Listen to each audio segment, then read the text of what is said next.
तो फ्रेंड्स, आज मैं बना रही हूँ मूंगफली का चिक्की। आप इसे गुड़ में भी बना सकते हैं। मैंने यहाँ पर चीनी में बनाया है, बहुत ही सिंपल से तरीके से। इसे बस चाशनी का झंझट नहीं, कोई मेहनत नहीं, आसान तरीके से अपने घर पर इस मूंगफली चिक्की को आसान तरीके से इसे बना के तैयार करके महीना भर के लिए कोई भी एयर टाइट कंटेनर में स्टोर करके आप इसे रख सकते हैं।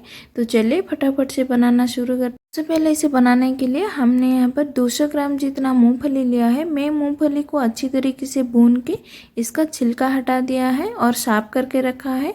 आप चाहे तो इसे बाजार में रोस्टेड मूंगफली भी खरीद सकते हैं। अब हम इसके लिए चाशनी भी लेंगे। सेम कटोरी में 200 ग्राम मूंगफली के लिए मैंने यहाँ पर 200 ग्राम चीनी लिया है। आप कोई भी कटोरी या बाउल में भी नाप के ले सकते हैं। एक बाउल मूंगफली के लिए एक बाउल चीनी ले सकते हैं। और हमने यहाँ पर चीनी डालने के बाद सेम जो उसका कप है उसमें आधा कप जितना पानी डालेंगे।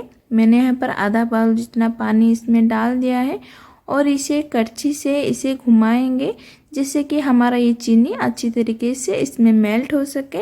अब ये जब चीनी पक रही है तब हम चलते हैं इसका प्लेट में तैयार कर लेते हैं। जब भी आप कोई भी चिक्की वगैरह बनाए तो पहले से गुड़ वाली चिक्की हो या चीनी वाली सेट करने के लिए पहले से ही प्लेट को तैयार कर लेते हैं। नहीं तो जब ये हो जाएगा, एक बार पक जाएगा तो ये जमने लगती है।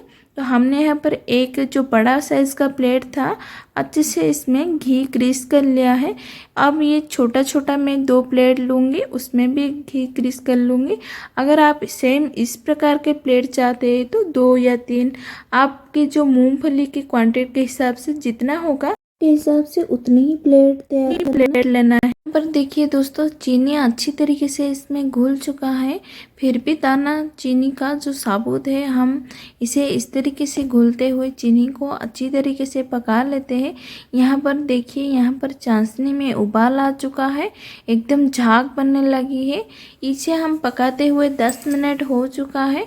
ये देखिए, इसमें इस तरीके से झाग आ रहा है तो हम इसे शुगर सिरप को थोड़ा सा चेक कर लेते हैं या अच्छी तरीके से कुक हुआ कि नहीं। ऐसे चीनी अच्छी तरीके से पका नहीं है अभी तक, तो इसे हम पकने देते हैं लो फ्लेम में। अब दूसरी तरफ प्लेट की तरफ चलते हैं। हमने यहाँ पर जो प्लेट ग्रीस करके रखा था उस प्लेट में मूंगफली डाल देंगे और मूंगफली डालने के बाद इसे फैला देंगे इस तरीके से साइज़ में। देखिए, मैंने यहाँ पर एक मुट्ठी भर के मूंगफली लिया और चारों ओर अच्छी तरीके से फैला दिया है। मूंगफली को चारों ओर फैलाने के बाद इस तरीके से एक बार टैप कर लीजिए, इससे कि जो दाने हैं आपस में चिपक के रहेंगे। चिक्की बनाएंगे और इसमें चाशनी डालेंगे तो ज़्यादा चाशनी नहीं लगेगी, गैप नहीं होगा। तो हमने जो दूसरी और तीसरी प्लेट भी तैयार किया था, सारे प्लेट में एक एक मुट्ठी भर के हम इसमें जो बादाम है उसे डाल देंगे और इसे इस तरीके से मूंगफली को फैला के रख देंगे। ये देखिए, हमने यहाँ पर दूसरी प्लेट भी बना के तैयार कर लिया है। यहाँ पर दोनों प्लेट में जो बादाम लिया था अच्छी तरीके से फैलाने के बाद इसे साइड में रख देते हैं। बाकी हमने जो चाशनी चढ़ाया था गैस पर है उसे देखते हैं। ये देखिए, थोड़ा सा पानी लेंगे और इस तरीके से चाशनी को इसमें डालेंगे और थोड़ी देर वेट करेंगे। देखेंगे ये चाशनी अच्छी तरीके से पका है कि नहीं। इसमें घुल रही है, यानी कि हमारा ये चाशनी अभी तक पका नहीं है। तो इसे और 10 मिनट के लिए लो फ्लेम में पकाते हैं। ये देखिए, इसका जो झाग है बहुत थिक हो चुका है और इसका चाशनी इस तरीके से करछी से टपक रहा है, यानी कि हमारा ये जो चाशनी है वो परफेक्टली चीनी जो चिक्की बनाने के लिए तैयार हो गया है।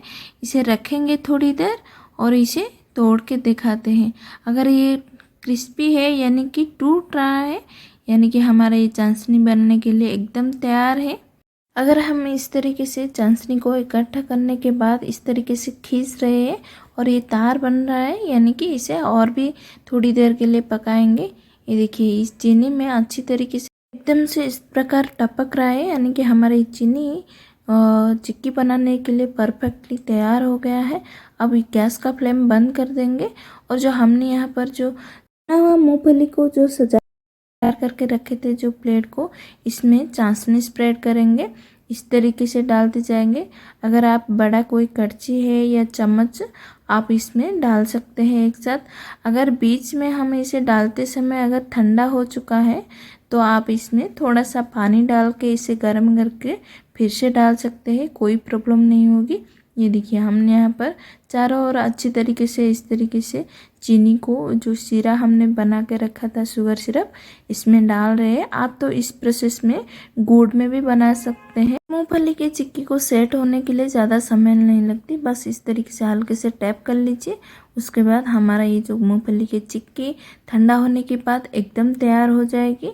इस तरीके से आप जितना भी मूंगफली लेंगे, बनाने के लिए चीनी और मूंगफली समान मात्रा में लेना है। और चीनी लेंगे और ये जो चीनी का चाशनी डाल के तुरंत ही आपका जो मूंगफली का चिक्की बन के तैयार हो जाएगी। बहुत ही आसान तरीके से आप इसे बनाइए।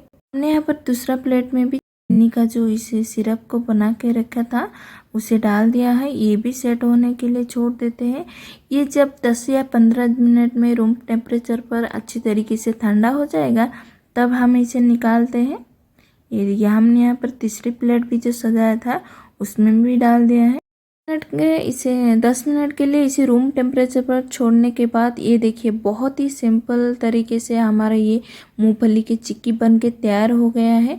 आप इसे ठंडा होने के बाद इस प्लेट से निकाल के कोई भी एयर टाइट कंटेनर में आप इसे महीने भर के लिए स्टोर करके रख सकते हैं। इसे आसानी से निकल जाएगा, इसे कोई मेहनत नहीं, बस इस तरीके से घुमाइए और देखिए बहुत ही आसान तरीके से हमारा ये जो चिक्की निकल के आ गया है। और हमें इसे इस तरीके से कोई भी एयर टाइट कंटेनर में स्टोर करके रख सकते हैं। बहुत ही सिंपल सी रेसिपी है और झटपट बन के तैयार होती है। आप इसे घर में एक बार ज़रूर ट्राई कीजिए। कोई रेसिपी पसंद आए तो प्लीज़ शेयर कीजिएगा। मैं फिर मिलती हूँ एक नई रेसिपी।